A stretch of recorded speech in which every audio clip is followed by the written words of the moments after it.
Hey, I just wanted to talk to you real quick about something called understimulation, which is the opposite of overstimulation.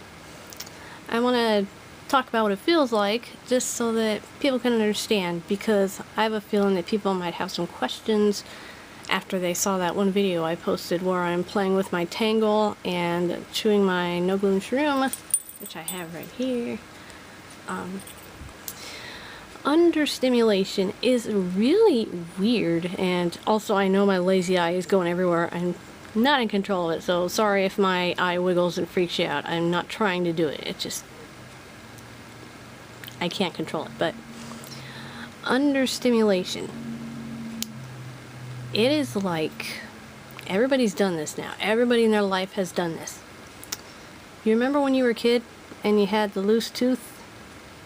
And before it was just kind of, you could wiggle it a little bit with your finger, and then it got so loose you could flick it with your tongue back and forth, you know, like that.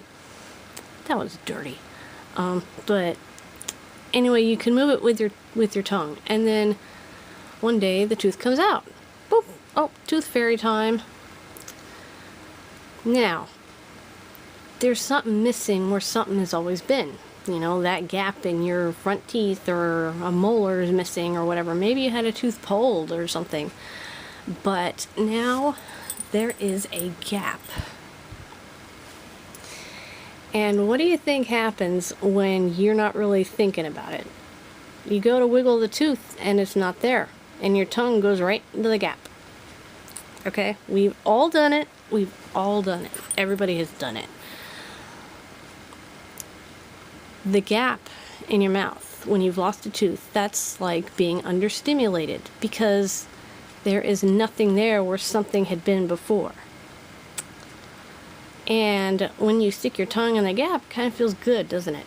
It feels weird, but it feels good, and you kind of like it. So you probably go,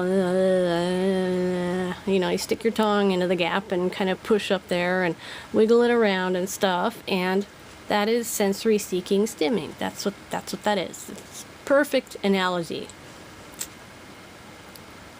So, if you're a caregiver for an autistic person and you notice at certain times of the day when it's quiet, or if you take them somewhere quiet and they start to get loud, maybe they start to vocalize more, you know, like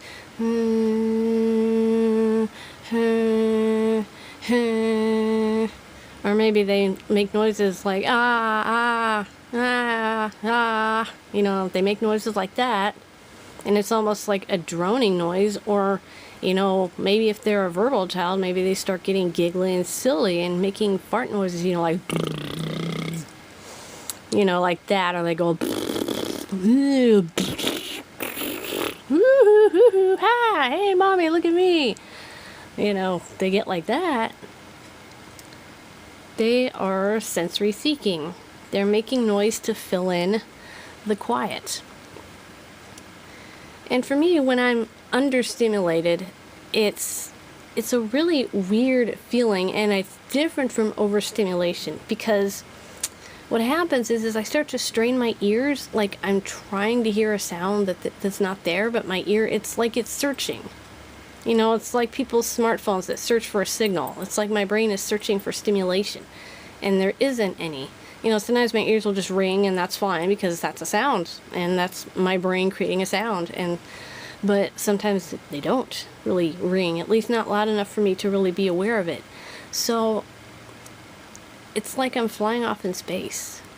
It's a very empty and distant feeling, and I start to get nervous, and I start to get stressed out, and I start to feel scared. You know, I want to say that it's kind of a feeling of anxiety, like something's going to happen that's not going to be good, because it's too quiet. You know, it's so quiet, and, you know, it's a really creepy feeling. It's like that feeling in a horror movie when you know the monster is going to jump out, or the killer is going to get somebody, you know, where they make it really quiet, and you're just sitting there going, oh God, don't open the door, don't open the door. That's what it's like.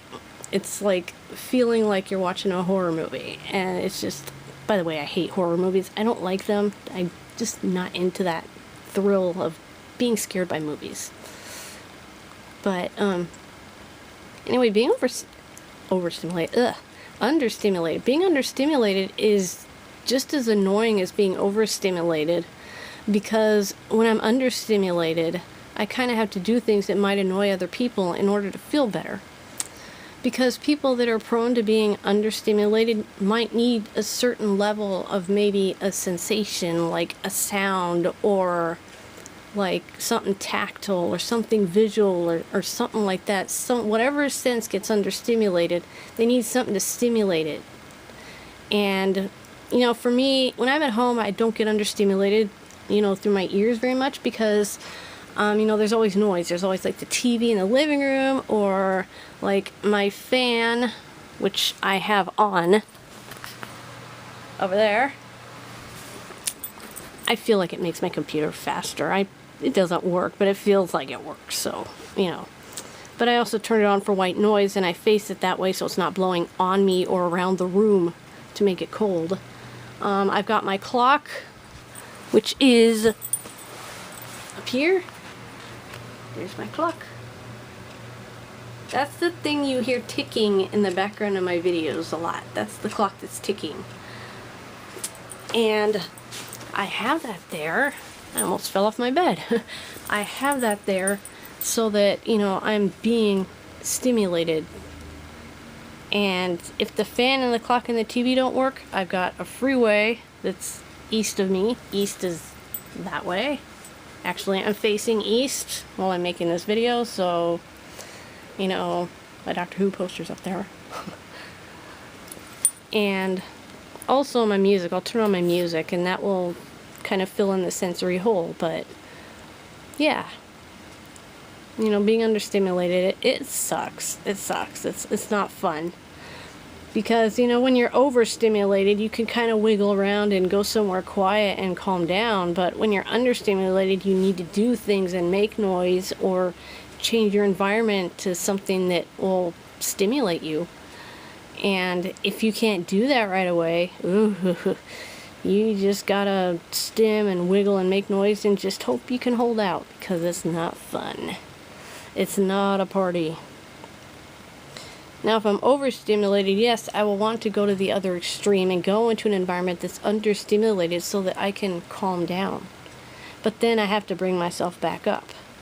And so I have to stimulate myself again. Not like that, you perverts. But I might turn on my fan after a meltdown, or I might turn on some music, or I might just sit and hum to myself. You know, just like those monks, you know, home, home. You know, I'll do that. And it will kind of, I will sink down, and then I bring myself back up. And then I'm fine.